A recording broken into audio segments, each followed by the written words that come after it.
En principio, disculpar a Marieta, que tenía un pequeño contratiempo familiar, y aunque está por aquí, no va. Voy a sustituirla en la presentación de la siguiente conferencia, de la siguiente sesión, que corresponde al profesor Daniel Muñoz Sempere, que viene de King's College de Londres y que es una presencia muy grata para nosotros en este congreso por varios motivos. Primero, porque este es un congreso sobre los exiliados, y no sé si saben ustedes que los exiliados liberales españoles posteriores a 1823 son los fundadores de las cátedras de literatura española y lengua española en Inglaterra y en Europa, que las primeras que se establecieron, concretamente en la Universidad de Londres, cuando se funda, hacia 1830-31, la ocupa, después de un concurso, Antonio Alcalá Galiano, y al año siguiente se funda la de King's College, y su primer ocupante es Pablo Mendívil, otro ilustre exiliado español, y en definitiva Daniel es uno de los sucesores de... no ocupa la silla de Pablo Mendívil porque él no es catedrático, pero digamos que se sienta alrededor de la silla calentada por primera vez, la cátedra calentada por primera vez por aquel ilustre emigrado que hizo tanto por la enseñanza del español en Londres en aquel momento, no en aquella cátedra, porque estuvo solamente un par de meses antes de morirse, pero en general. Y también es una presencia muy grata porque Daniel es, además de profesor en Londres, es hijo de la Universidad de Cádiz y del grupo de estudios del siglo XVIII, al que sigue perteneciendo.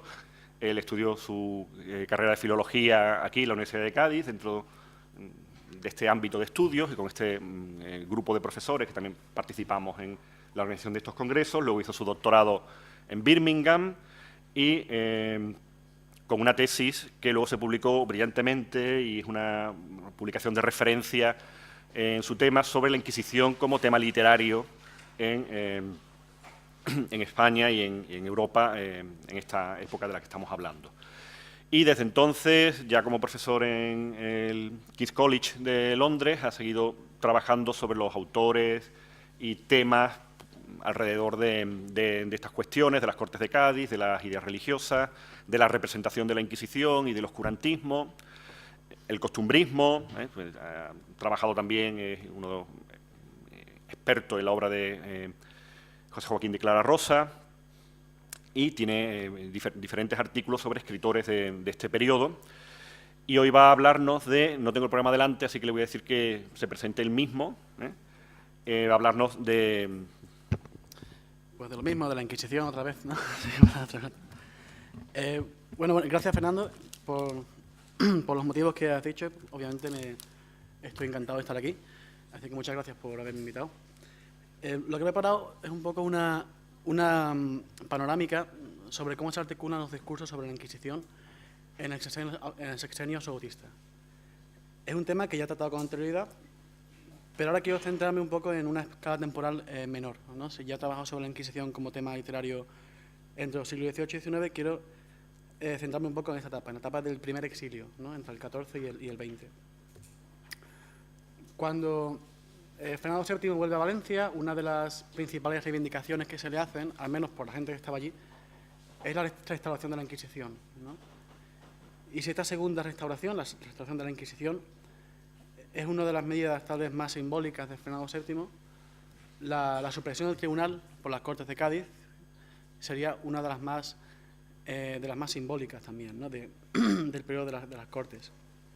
Así, cuando Álvaro Flores Estrada, que estaba exiliado en Londres, escribe en 1818 su representación a Fernando VII en defensa de la soberanía nacional y la Constitución de Cádiz, uno de los argumentos principales en su vindicación de la época de las Cortes, que es lo que hace, defiende la época de las Cortes como una época dinámica y gloriosa frente al sombrío panorama de la Restauración.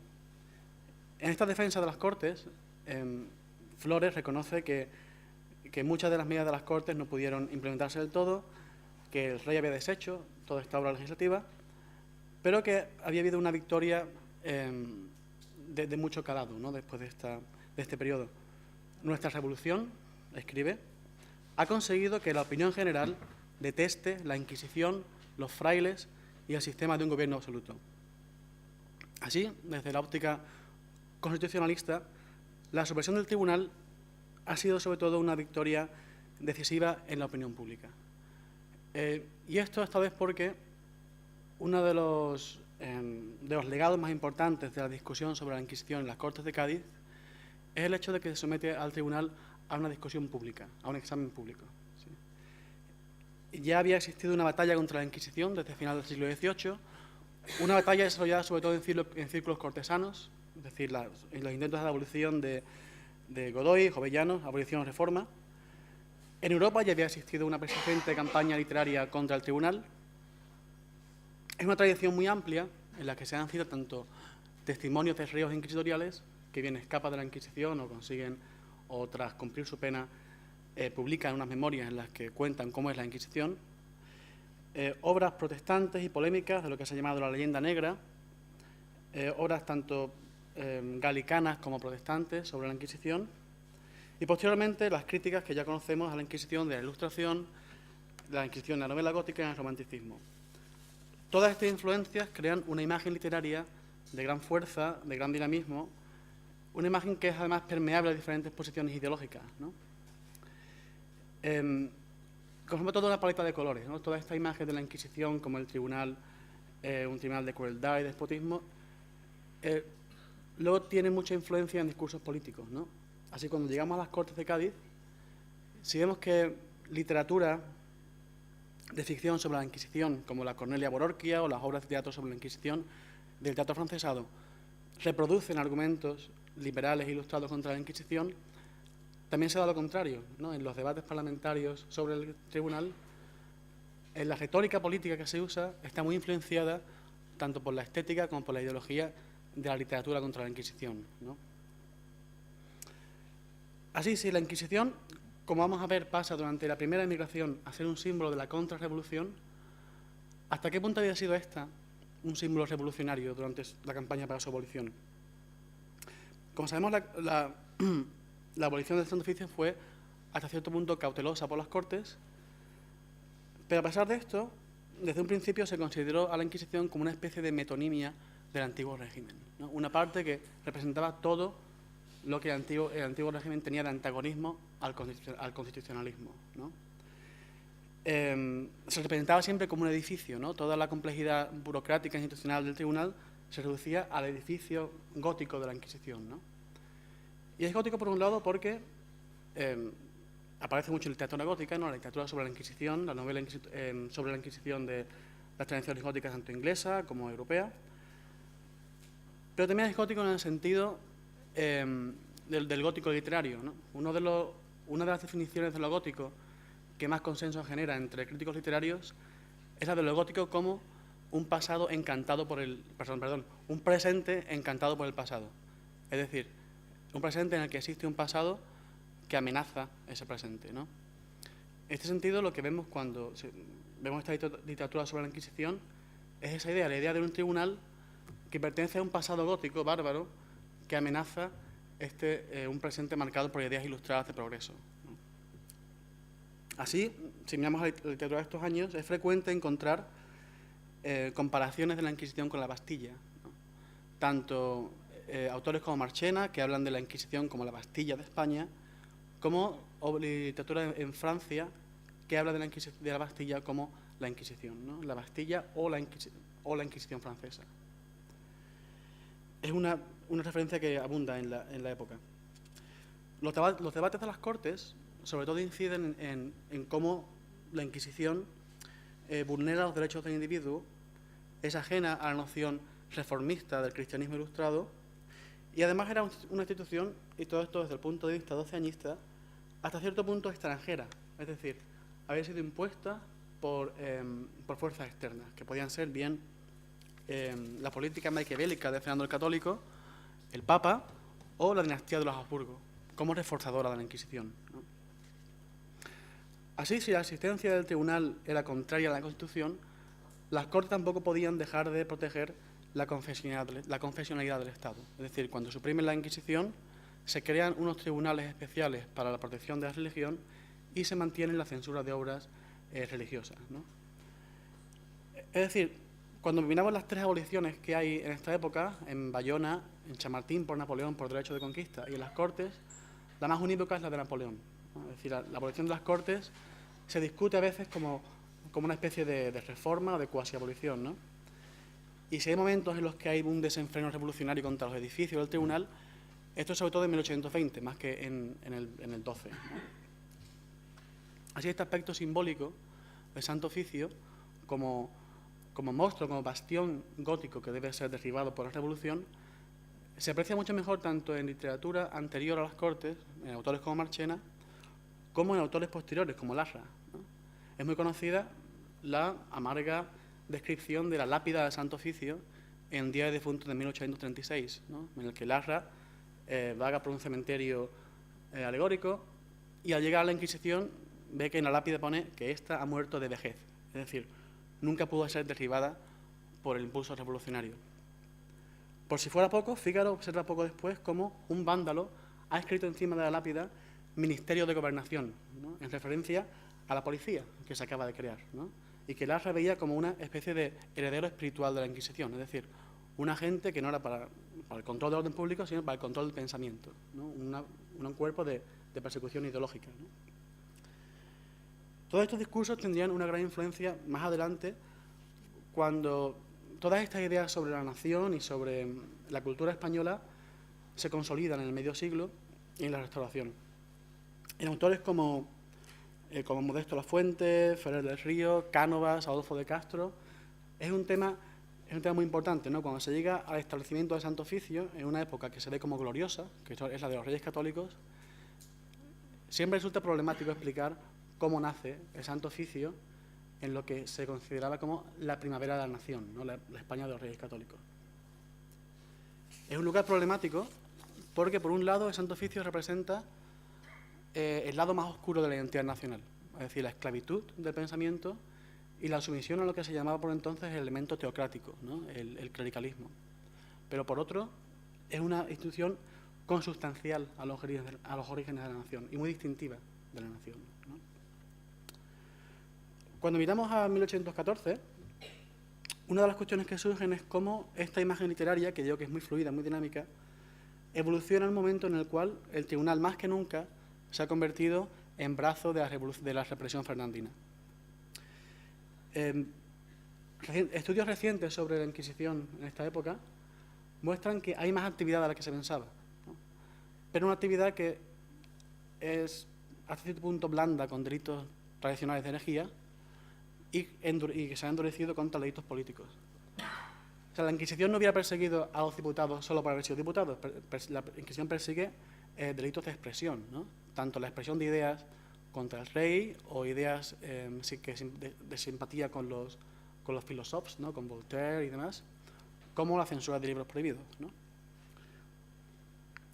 A pesar de que estaba en cierta crisis económica, los bienes de la Inquisición habían sido enajenados por las Cortes y nunca pudo recuperarlo todo.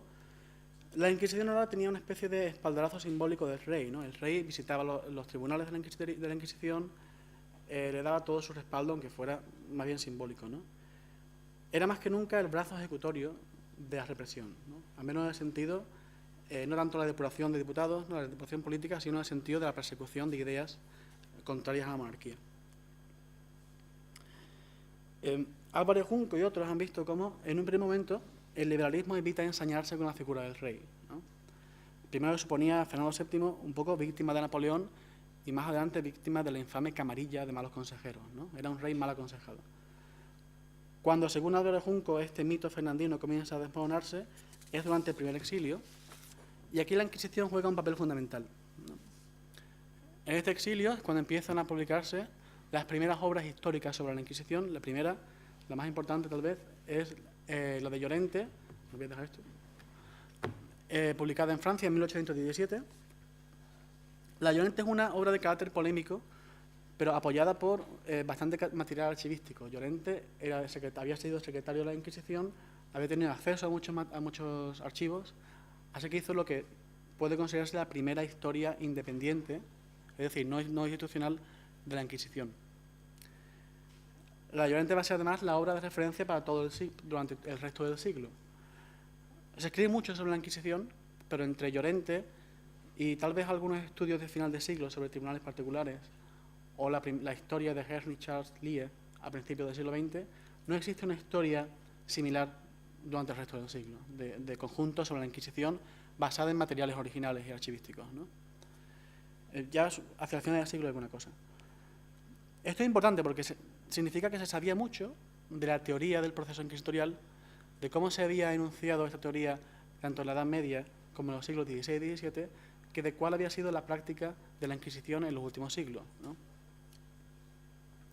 Otro ejemplo de cómo la mayor parte de esta literatura es una literatura polémica, de combate, de lucha doctrinal, es otro texto de un francés publicado casi a la vez que el de Llorente, que son las cartas de Joseph de Maistre sobre la Inquisición española. Es una defensa de la Inquisición. La defiende como una institución histórica propia del reino y que es fundamental en mantener la unidad religiosa y la confesionalidad del Estado. Maistre dice además que todos los excesos de la Inquisición deben atribuirse no a la Iglesia, sino al poder civil, ¿no?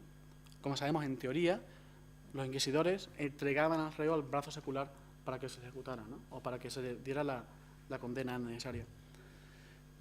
Estas cartas, las cartas de Maistre, son también una defensa de la política de Fernando VII y sobre todo un ataque al sistema de tolerancia inglés, que además era el país del cual provenían la mayor parte de las críticas a la Inquisición, ¿no? Y él acusa a los ingleses de indiferentismo religioso por no contemplar un tribunal parecido, por no tener un tribunal que mantenga un poco la confesionalidad del Estado, ¿no? El caso inglés es además el que más me interesa.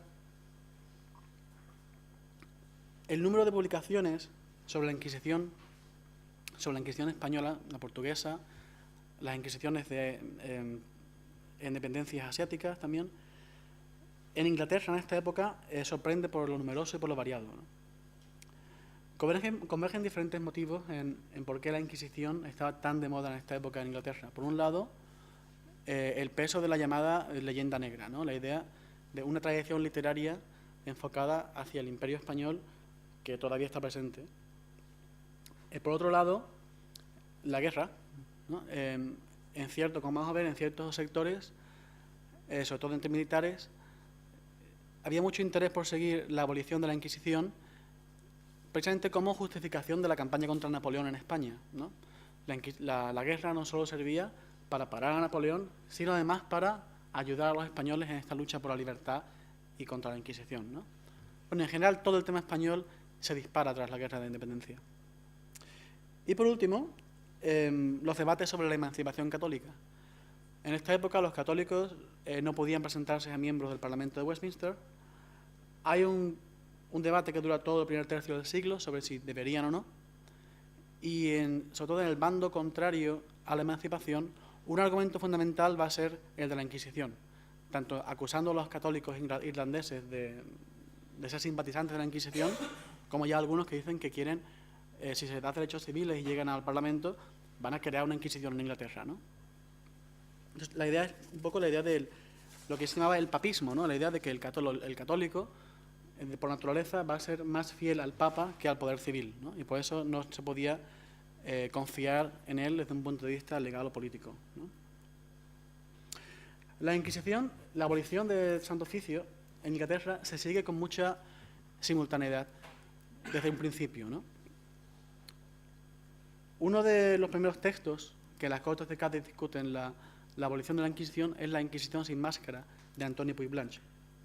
Puig-Blanch publica la Inquisición sin máscara por entregas en Cádiz entre 1811 y 1813. Y es una obra que sentaría las bases ideológicas del pensamiento anti-inquisitorial en las Cortes, ¿no?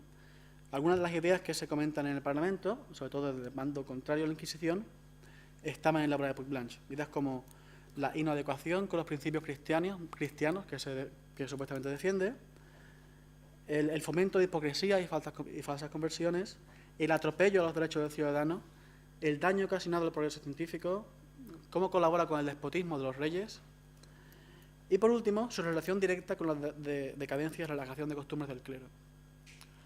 Si miramos al siglo XVIII, el argumento que es tal vez más novedoso, está aquí más enfatizado con respecto a los anteriores.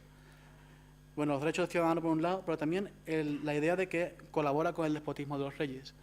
Si miramos a los intentos de reforma del Santo Oficio en el siglo XVIII, precisamente el argumento es el contrario. La Inquisición es un Estado dentro del Estado que compite con el poder del rey, ¿no? Tiene más poder que el rey. Puede tener, y como sabemos, llegaron momentos en los que hubo auténticos pulsos sobre casos particulares de censura entre los Borbones y la Inquisición, ¿no? Son planteamientos que además van a ser seguidos con fidelidad tanto por los diputados como por autores como Martínez Marina en su teoría de las Cortes, ¿no? Que prácticamente plasma las ideas de Puig-Blanch. Tras la restauración de Fernando VII, Puig-Blanch emigra a Inglaterra, pero incluso antes de que emigrara, ya la Inquisición sin máscara había comenzado a publicarse. Comienza a publicarse en 1813, cuando William Walton traduce la primera entrega. La versión definitiva aparece en el 16, en 1816, y Puig-Blanch la ha supervisado la traducción y ha supervisado un poco cómo se presenta al público, ¿no? Puig-Blanch había emigrado a Inglaterra tras haber estado preso en Gibraltar. Fue un caso que se debatió en el Parlamento y en los periódicos porque se veía que al denegar asilo a esta persona se estaba colaborando con la Inquisición, ¿no? Y ese es un tema que algunos de los radicales ingleses van a explotar a menudo, ¿no? El tema de que se colabora con la Inquisición, ¿no? Tanto al reponer a Fernando VII como al denegar asilo a los españoles, ¿no? La traducción, la versión inglesa de la Inquisición sin máscara, comienza con una dedicatoria de William Walton, el traductor, en la que compara la abolición de la Inquisición con la abolición de la esclavitud, ¿no? Y es un argumento que ya estaba en Flores Estrada, en la representación que antes comentaba. Tanto la Inquisición como la esclavitud como instituciones que deben ser desterradas del paso de los siglos, ¿no? A continuación encontramos unas observaciones sobre la España de Fernando VII, la España de Restauración, una España que de nuevo aparece como una especie de Estado inquisitorial que ha caído en decadencia y que contrasta con la época gloriosa de las Cortes, ¿no? Incluye además el decreto de Fernando VII en el cual se restablece la Inquisición, funciona como un poco para dar también noticia de estos restablecimientos, y es una obra que tiene dos variantes fundamentales si lo comparamos con la versión española, ¿no? Con la versión publicada en las Cortes de Cádiz. Para empezar, el traductor exagera a menudo el lenguaje, es decir, en algunas partes en las que Puig-Blanch comenta cómo el reo se queda a solas en el tribunal, el traductor le añade 2 o 3 frases en las que le añade toda una estética lacrimógena, ¿no? En la que además se acuerda de toda su familia y tal, ¿no? Es como hay una amplificación del estilo, ¿no? Pero además hay una serie de láminas que no estaban en Puig-Blanch sobre el proceso inquisitorial, ¿no? Son estas. Primero, una en la que aparece el reconocimiento de los testigos, un interrogatorio, un poco una imagen de tres sanbenitos, una procesión al auto de fe, tanto de penitentes que van a ser condenados en persona como los que van a ser condenados en efigie, ¿no? Que han escapado o han muerto y se quema una efigie de los condenados, ¿no? El auto de fe en sí. El quemadero de Sevilla, que sigue muy de cerca la descripción de Joseph Townsend de cómo es el quemadero inquisitorial de Sevilla. Y esas 3 imágenes que son las que me interesan de tortura, ¿no? Estas imágenes, tanto la de la tortura del potro, el agua, el fuego, son imágenes que Puig-Blanch comenta en su historia, de nuevo, como decíamos antes, referido a épocas anteriores. ¿Sí? Incluso dice que la tortura del fuego solo se aplicaba en Italia y no en España. Son además torturas que se aplicaban las 3 en la Edad Media en el derecho civil, ¿no? Pero que no son imágenes que no están en Puig-Blanch. Y de hecho provienen de una tradición diferente, no provienen de esta tradición, como ya la tradición anti-inquisitorial del liberalismo, del doceñismo, sino sobre todo de obras como las ceremonias y costumbres religiosas de los pueblos del mundo, que es una obra enciclopédica, en principio del siglo XVIII, en 8 tomos, y es una especie de estudio comparativo de las religiones del mundo, ¿no? Con un interés casi etnográfico, o usando un término más de finales del XIX, costumbrista, ¿no? Son costumbres religiosas de los pueblos del mundo. Es una obra que viajó muchísimo, que tuvo muchísima difusión en todos los países de Europa, y las ilustraciones se irían adaptando y copiando. La ilustración de los sanbenitos y esta, que esta vez es la más interesante. Por un lado, en la de arriba vemos un interrogatorio, ¿no? Que esta es una imagen que sí aparecía antes en relatos de viajeros como el médico Charles Delon, que estuvo preso en la Inquisición de Goa, William Lithgow, y hay varios viajeros que publican relatos de la Inquisición con imágenes. La mayoría de las imágenes que presentan estos viajeros son imágenes tomadas de la iconografía oficial de la Inquisición. Es decir, emblemas de la Inquisición, procesiones, autos de fe, la imagen de los sanbenitos, ¿no? A menudo imágenes basadas en grandes cuadros como el auto de fe de 1380 de Francisco Ricci, que es un cuadro conocido, ¿no? Una gran panorámica de un auto de fe. Lo que Bernard Picard añade a esa tradición, y es la imagen que más se va a distribuir y más se va a copiar, es la imagen de las torturas, ¿no? Así está la imagen, digamos, más diurna, más mansa, más pública, desciende a la imagen más subterránea, ya un poco eso, ¿no? El sadismo, la crueldad de los inquisidores, ¿no? Es una imagen, para empezar, absolutamente ideal, ¿no? Son 3 torturas que se aplicaban en ciertos momentos, ya menos en el siglo XVIII. En el siglo XVIII la tortura había caído en decadencia en la Inquisición, pero son torturas descritas por tratadistas, ¿no? Lo que pasa es que nunca se aplicarían las 3 a la vez, ¿no? En un cuarto, ¿no? O sea, obviamente, y ni habría un escribano, o sea, aquí un escribano que está escribiendo. Hay 3 personas torturadas a la vez, ¿no? Y aquí el inquisidor observando un poco con deleite sádico, ¿no? Y con una corona. Es una imagen que, como digo, circula muchísimo. Aquí tenemos, por ejemplo, una copia. Es una copia, no soy un experto en el aspecto técnico, pero imagino que es una plancha hecha a través de la lámina, ¿no? Y por eso está la orientación. O sea, es la misma imagen, pero lo que está a la derecha está a la izquierda, ¿no? La orientación ha cambiado, ¿sí? Es una imagen que, como ya digo, no está presente en la tradición iconográfica anterior de la Inquisición. Picard incluye en su obra de las religiones del mundo, y Picard la toma no de la literatura sobre la Inquisición, sino de otra fuente. Posiblemente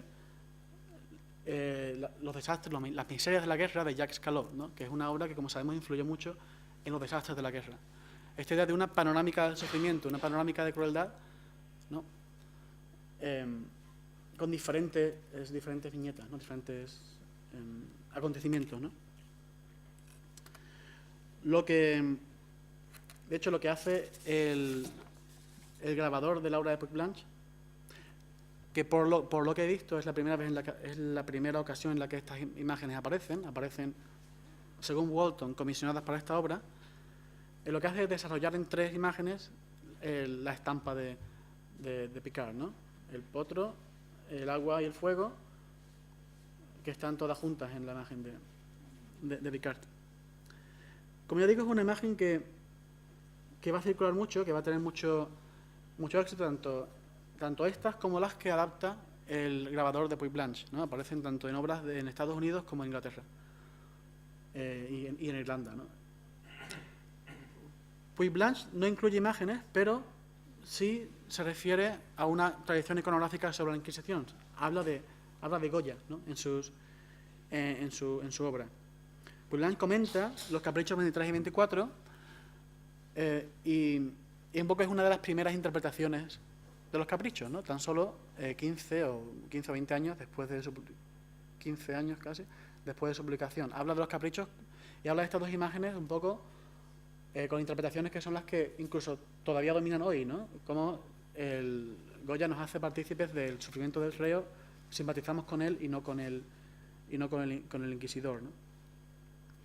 Puig Blanch comenta estas imágenes como ejemplos de una actitud persistente contra la Inquisición en España, ¿no? Es decir, si Picard incluye esas imágenes de torturas como costumbre española, ¿no? Es el volumen sobre la religiosidad en España y Portugal, pues Puig Blanch comenta estas imágenes de Goya como ejemplo de que las élites estaban opuestas al tribunal desde un principio, ¿no? Al menos desde el siglo XVIII. En lo que coinciden Picard y Goya es en señalar a la gran masa del pueblo como partícipe en ese espectáculo, tanto aquí como en el conocido cuadro que el profesor Carrete Parrondo antes comentó, de la escena de la Inquisición, ¿no? Es difícil ver hasta qué punto pudo haber esta tradición de reos de la Inquisición y esta tradición de la leyenda negra pudo haber influido en Goya. Lo que es cierto es que esta imagen, la silueta del inquisidor leyendo, que aparece tanto aquí como en el capricho, en uno de los caprichos, en este, es una imagen muy similar a una que no he traído, que aparece en la relación de la Inquisición de Goa de Charles Delon. Es un inquisidor leyendo en una iglesia. No está leyendo las penas del acusado, está leyendo un edicto de fe, pero la imagen es muy parecida, ¿no? De perfil, así, en una columna.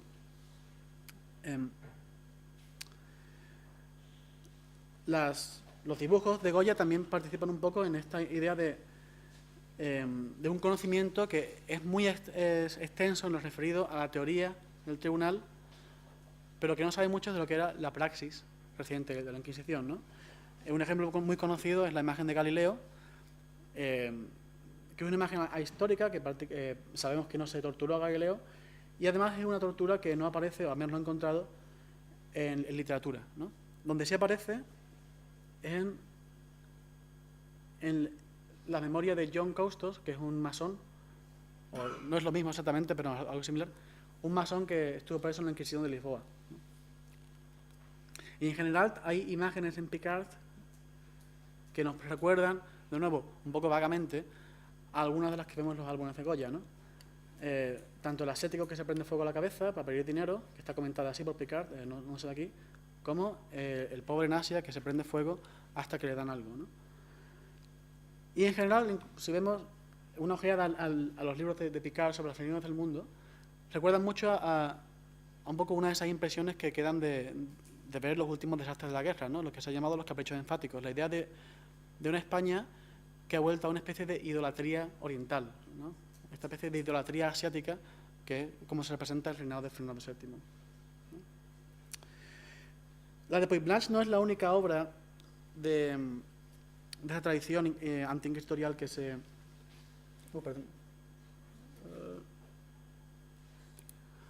que se traduce al inglés y que se publica en esta época. Por ejemplo, el dictamen de Ruiz Padrón, un diputado de las Cortes, otro de los textos más importantes en el debate sobre la Inquisición, bueno, contra la Inquisición, porque estoy mirando sobre todo literatura contraria a la Inquisición, se publica en Inglaterra, se publica en un barco, realmente se imprime en el Mediterráneo, se imprime en un barco de la flota inglesa en el Mediterráneo, publicado por unos oficiales de marina y con una dedicatoria de estos oficiales que muestran tanto el discurso de Ruiz Padrón como Pan y Toros, que todavía se atrevía a jovellanos, como ejemplo del paso adelante de la revolución en el espíritu de los españoles, ¿no? Que ahora están aquí escribiendo contra el fanatismo y contra la tiranía, ¿no? También vemos el argumento opuesto. En 1816, un tal reverendo Bledsoe traduce y publica un discurso de Blas Ostolaza en el que da gracias a Fernando VII por haber restaurado la Inquisición, ¿no? Y Bledsoe publica y lo presenta al lector como ejemplo de cómo ese gran paso en la civilización ha sido seguido por un paso atrás, ¿no? Con la restauración de Fernando VII. Estas alusiones al carácter de la civilización española, sobre todo a raíz del tema inquisitorial y de cómo la Inquisición se restaura en el XIV, nos remiten a estudios más recientes sobre sobre la importancia y las dimensiones del tema español en Inglaterra, ¿no? Recientemente Diego Saglia ha visto como, más que un tema monolítico y un tema impuesto por unas élites, el tema español en Inglaterra es un campo muy dinámico en el que hay un constante proceso de reescritura, ¿no? Tanto poemas como obras de teatro sobre España, como las introducciones a obras españolas que se presentan al lector inglés, son obras que están siempre un poco dialogando entre sí, ¿no? Y siempre haciendo referencia a problemas nacionales propios, ¿no? del país. Si, por ejemplo, en el círculo de los Holland, ¿no? De Lord Holland, John Bowring, el levantamiento de los españoles contra Napoleón se veía como una especie de prueba de espíritu constitucionalista y antirreligioso. Los conservadores, gente como Southey, lo veía sobre todo como la reivindicación legitimista de un pueblo huérfano de rey, ¿no?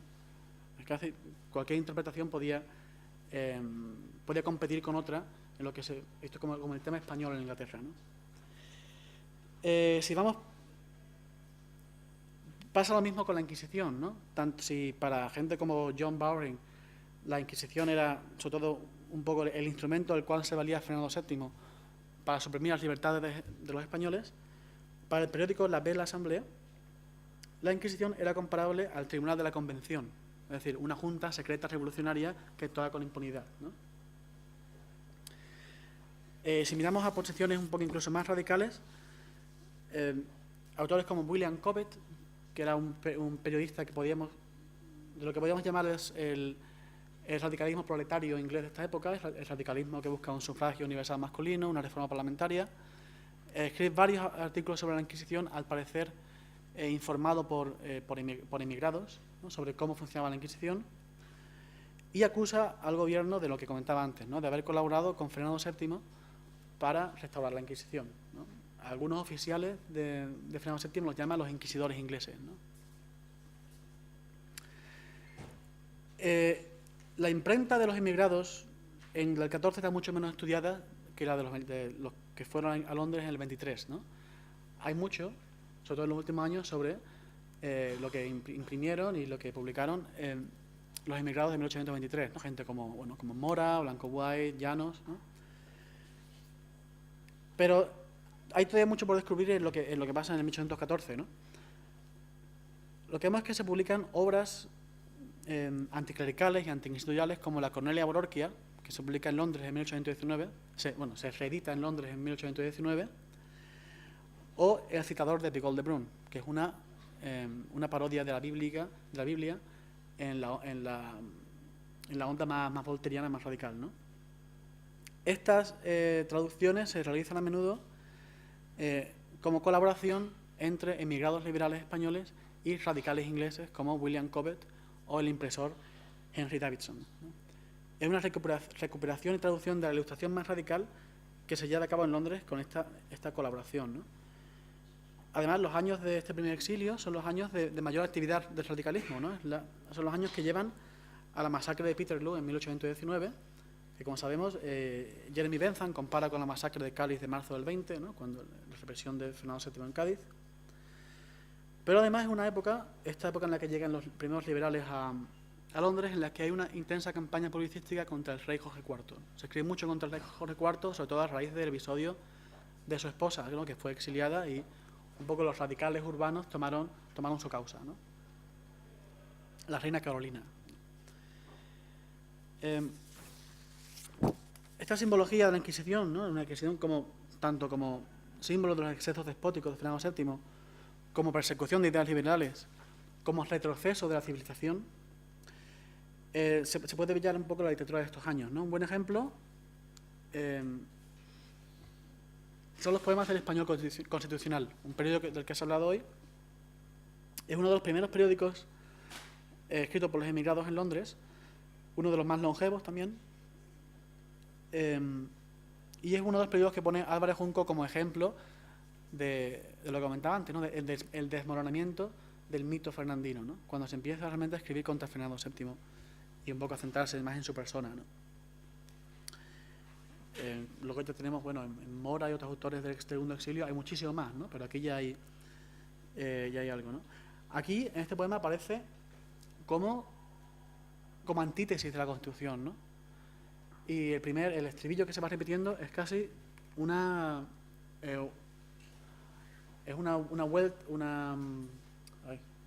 antítesis también de un clamor servil por la Inquisición y por el rey, ¿no? Villa victoriosa la Constitución y parezca el monstruo de la Inquisición. Desgraciada España, pobre patria mía, ¿qué hace tu demonio rebotó alegría?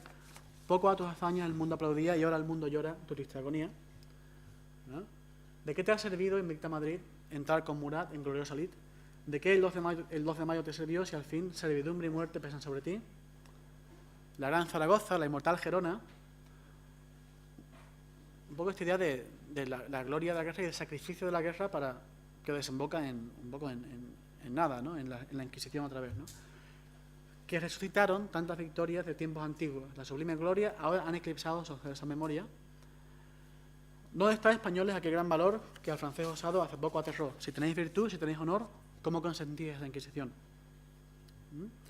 ¿Cómo con su industria ni con su dinero quiere que España venga al extranjero? Vaya rima también, el dinero extranjero, ¿no? Si doquier no mira, sino yugos y hierros, y esa Inquisición parto de infierno. ¿Por qué, pues, la España tan mísera está, siendo su suelo el más feraz, y la Gran Bretaña es rica y será, porque allí preside la ley y la verdad, ¿no? Publicado en abril del 19, el principal sentido de este poema es el de mantener viva la llama revolucionaria, ¿no? Las referencias aquí no son el pasado lejano y glorioso de la Edad Media, ¿no? De las comunidades y tal, sino un pasado reciente cuyas dimensiones míticas ya están establecidas, ¿no? Y que contrasta con la España de ahora, la España de restauración, un país imaginado como una sociedad inquisitorial, ¿no? También se contrasta con el estado del país de acogida, ¿no? Un estado en el que la industria y la ley vigente contrasta con el oscurantismo y la arbitrariedad que impone la Inquisición. Las referencias a la Inquisición abundan en el español constitucional, en la etapa del primer exilio. Uno de los poemas más conocidos de este periódico es la Oda Patriótica, que se ha atribuido a Bartolomé Gallardo, que luego se publicó como El Panteón del Escorial. El poema es una galería simbólica de reyes españoles, ¿no? Desde Reyes Católicos hasta Fernando VII. De nuevo, en consonancia con ese lugar central y problemático de la Inquisición en el discurso liberal, Fernando el Católico es presentado como, sobre todo, el creador del Santo Oficio, ¿no? Y dice: tome el primer lugar Fernando V, Augusto fundador del laberinto, que la clerical maña, Santo Oficio al que más llamó en España. Venga con él su esposa, la Isabel ambiciosa, cuya pérfida mano incidió el continente americano, y en fin, mujer diabólica con el santo dictado de católica. Es una imagen muy diferente de la imagen beatífica de Isabel la Católica que se presenta en los años 30, ¿no? Sobre todo a raíz de un poco, cuando Isabel II estuviera niña, hay un poco un isabelismo ahí creciente, ¿no? Gallardo, si Gallardo es el autor, la atribución no es segura, es muy probable, reproduce aquí muchos de los estereotipos de la leyenda negra europea, ¿no? Tanto la muerte de Don Carlos a mano de Felipe II, de nuevo, otra rima un poco discutible, de quien se sabe fijo que asesinó a su hijo, ¿no? Felipe III, fundador de conventos, poeta estrafalario y majadero. Carlos II, eterno vagabundo, hechizado por fuerza. La línea de reyes no mejora con los Borbones, ¿no? Felipe V nos lo metió en la intriga del dinero. Arruinó de Aragón la gran corona y redujo a cenizas Barcelona. Con Fernando VII muestra una cierta benevolencia, después de un reinado corto, ¿no? Carlos III, sin embargo, era un señor napolitano y vino como una nube de verano a chupar la colmena por don Fernando llena. Carlos IV, bueno, ya es predecible, ¿no? Su corte era el burdel más vil y de peor porte. La Inquisición hace de nuevo aquí un elemento fundacional en una galería de déspotas que no mejora con el transcurso de los siglos, ¿no? Y que tan solo acaba con la Constitución. En otros de los poemas se exagera la omnipresencia de la Inquisición hasta convertirla en el centro de la política del sexenio absolutista. Otra canción patriótica, en un estilo menos sublime y más jocoso, afirma que esa Inquisición de corte hoy el palacio del rey, pues solo delatores y curas entran en él. El retroceso de la civilización, la estrofa anterior de este poema aseguraba que España es berbería, es personificado sobre todo aquí en la Inquisición. Una institución que en la realidad, a pesar de su papel en la purga política de la restauración, no era más que una sombra de sí misma, con una economía maltrecha y una actividad reducida, o al menos si la comparamos con épocas anteriores, ¿no? Sin embargo, el simbolismo de la misma como representante de las fuerzas más oscuras del clericalismo crecería durante la primera restauración, avivado por los exiliados y por los debates que la restauración del tribunal provoca en Europa. Los asaltos a cárceles inquisitoriales tras el pronunciamiento de Riego venían motivados sobre todo por esta creciente dimensión simbólica de una institución que estaría muy presente en posteriores debates sobre la nación durante el siglo XIX. Y con eso termino.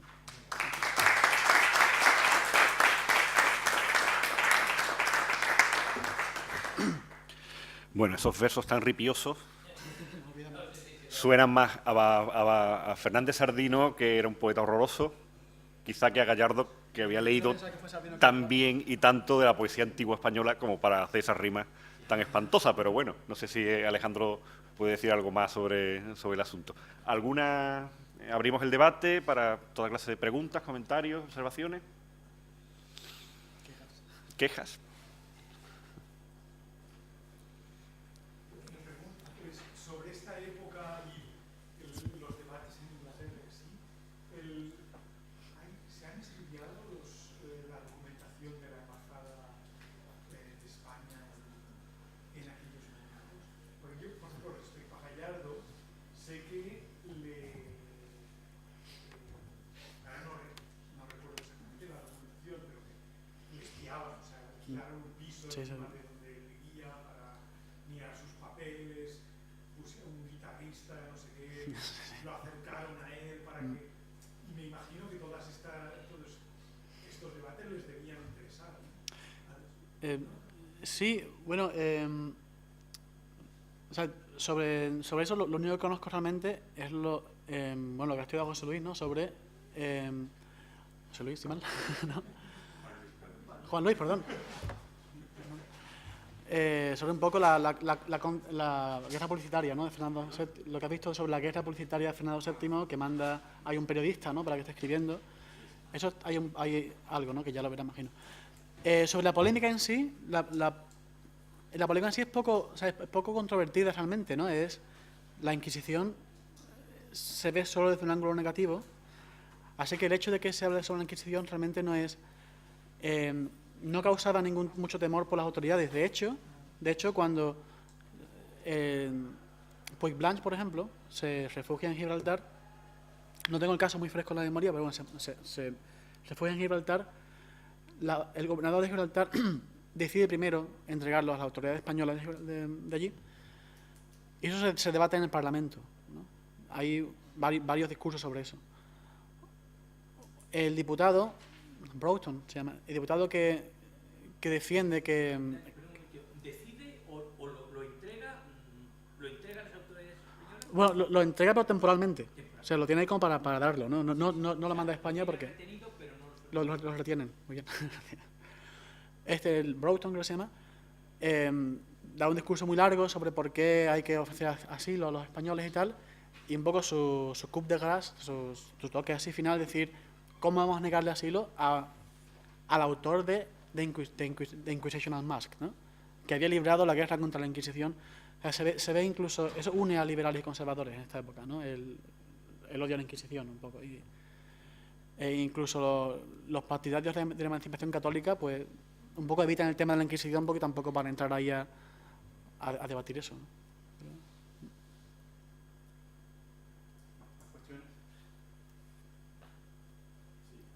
Quería preguntarte, hace como un poco en esta misma línea de lo que estamos hablando,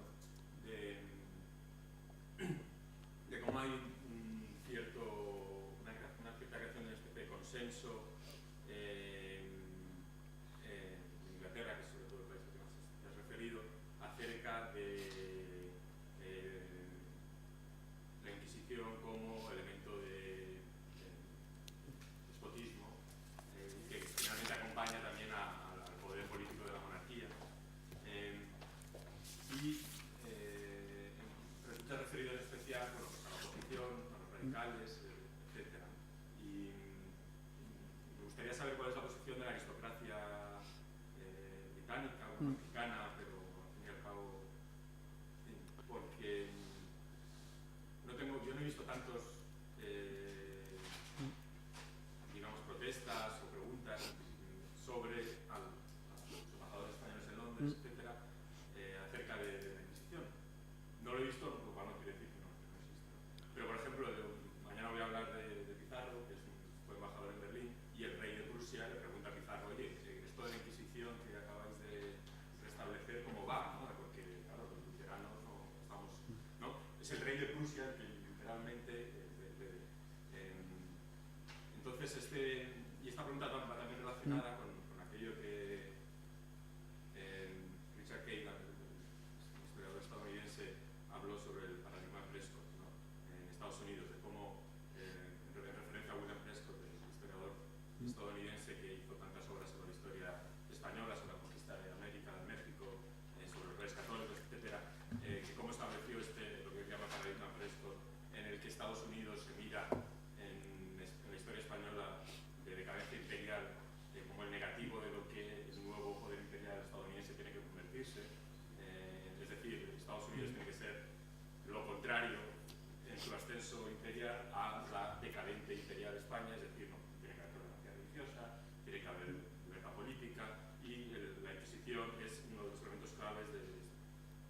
¿Ocurre algo igual en este tema de una manera tan consensuada, tan hegemónica en Inglaterra? Porque yo otra vez tengo la sensación de que no.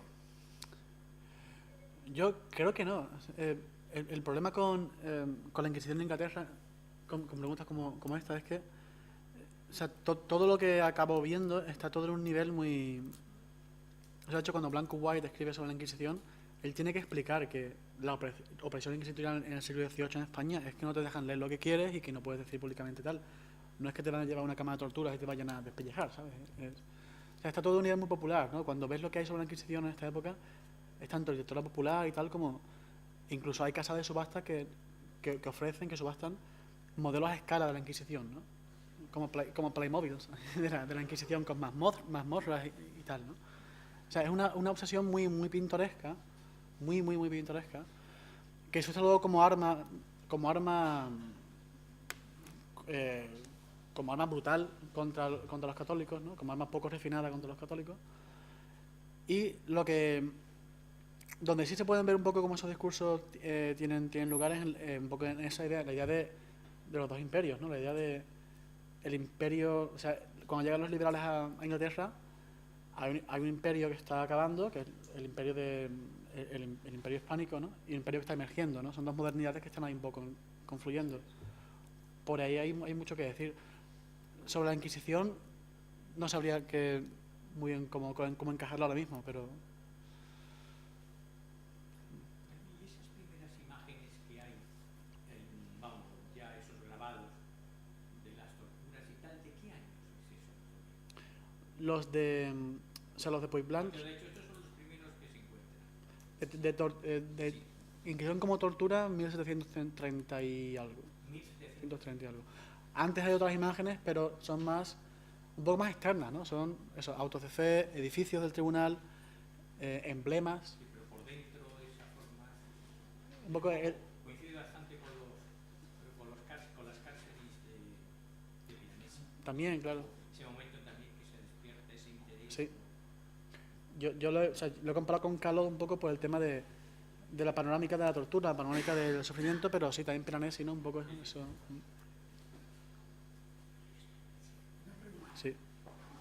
Ahí es que no lo sé.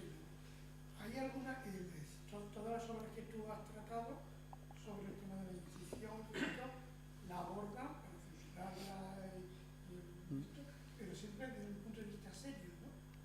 ¿Cómo? Sí, que todas las obras que tú Sí. has trabajado que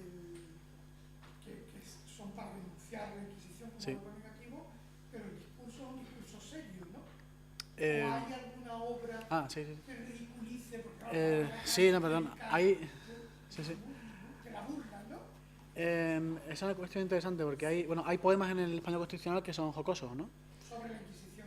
Algunos. No es sobre la España restaurada. Es que muchos de los poemas de este periódico son muy panorámicos en el sentido de que te hablan de los monjes, el rey que es un corrupto, la agricultura que está en abandono y la Inquisición, ¿no?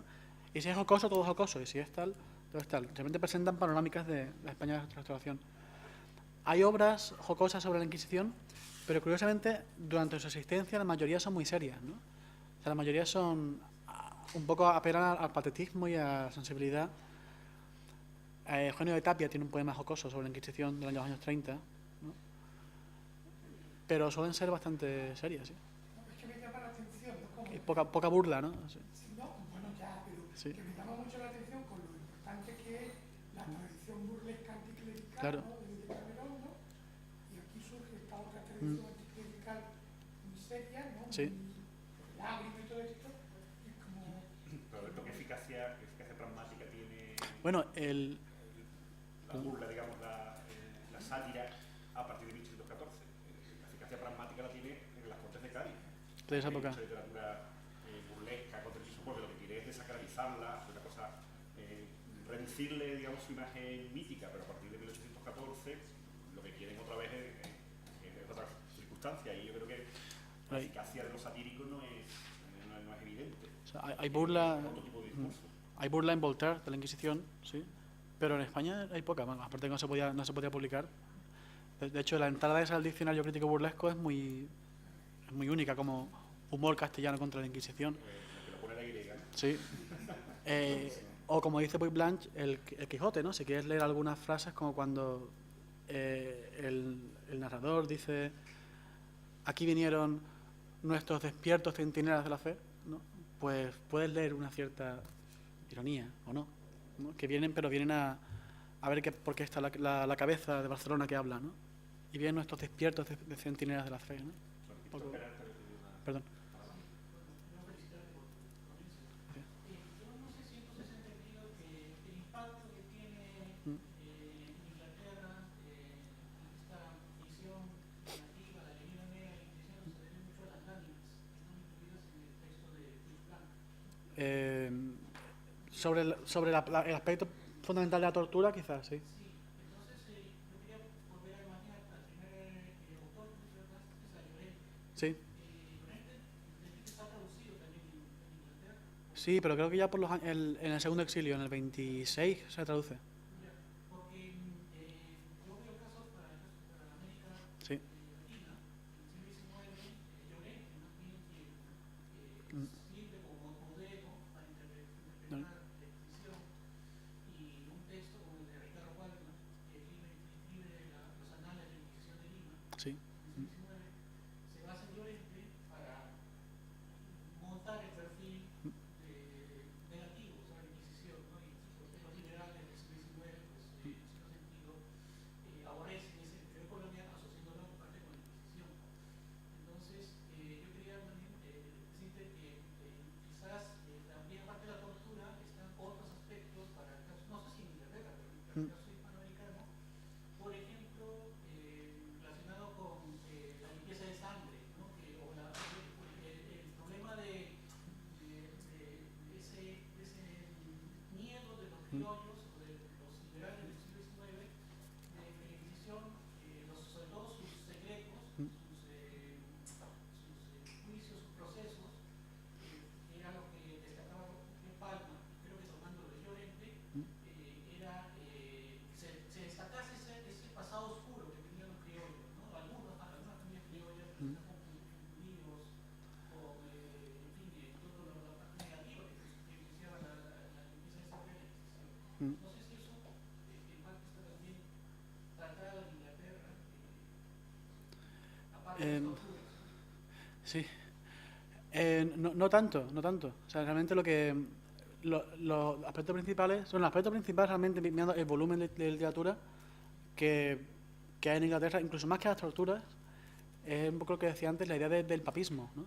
La idea de que los católicos son personas que tienen una lealtad en otro sitio, ¿no? Son gente de las que no se puede confiar. Hombre, ya si miras, por ejemplo, en Walter Scott, ¿no? La idea de la Inquisición como vigilante de la pureza de sangre, ahí me parece que hay algo, me parece que hay algo en el que se compara un poco, también ver cómo traduce Mora, ¿no? A Walter Scott, porque hay muchas de esas ideas, ¿no? Un poco de la Inquisición como garante de la pureza de sangre, el judaísmo. O sea, ahí tiene que haber algo, ahora mismo no sé decirte, pero seguro que... Por favor, la prensa inglesa recoge la situación de España en este sexenio y en caso de que la recoja, toma partido la prensa inglesa. Sí. La recoge mucho y la recoge de forma bastante negativa. O sea, si miras en la prensa, es muy habitual encontrar referencias a la restauración de la Inquisición, sobre todo, ¿no? A los refugiados, ¿no? Claro, luego en el ámbito político, pues la cosa es un poco más ambivalente, ¿no? Pero realmente en el sentir popular había una cierta popular, me refiero al radicalismo, ¿no? Y a los sectores más Whig, ¿no? Había una cierta decepción de que se había vuelto un poco a lo de antes, ¿no? Un poco se ve que después de la guerra y todo, la lucha contra Napoleón ha traído la Inquisición, ¿no? Eso es lo que dicen los radicales un poco, ¿no? Que se ha luchado, hemos invertido tanta sangre, tanto dinero para traer la Inquisición otra vez a España, ¿no? Menos que en el trienio. El trienio, ahí sí hay más noticias todavía y hay más ambivalencia, ¿no? hay más periódicos que toman partido por... Algunos toman partido por un poco la libertad y tal, de una forma muy, muy unívoca, mientras que otros cuestionan el papel de los comuneros y cuestionan el papel de un poco de la exaltación más popular, ¿no? Más radical. También porque tienen su propio radicalismo ahí, que es muy, muy activo, ¿no? Sí. ¿Te has encontrado algún caso más parecido de Gibraltar, de la actitud del gobernador de Gibraltar con respecto a liberales Pues me he preguntado lo mismo. Cuando leía sobre Puig Blanch me pregunté lo mismo, porque no sé de dónde... Hay esa tradición de que los gibraltareños, o mejor dicho, los gobernadores, Sí. estaban siempre en esa especie de acogida, lo mismo también el mito de que acogieron a todos los republicanos rojos, tal, que luego tampoco fue una cosa tan abierta, ¿no? Y también devolvieron muchísimo, según cómo iba ganando la guerra tal. Pero entonces hay esa tradición también de que todos los liberales, como siempre hemos hablado del Duque de Rivas, de tal, Sí. de que por eso me ha sorprendido mucho lo que has acabado de decir, de que precisamente ahí hubo una cierta ambigüedad o Sí, y bueno, eran dos, eran Puig Blanch y otro, que estaban en esa misma situación en ese momento, que al haberse discutido como un caso excepcional en el Parlamento, imagino que no habría muchos casos así, ¿no? Lo que no sé, y una cuestión importante, es cómo salían. Yo creo que algunos salían por Gibraltar, pero otros salían por otras vías, ¿no?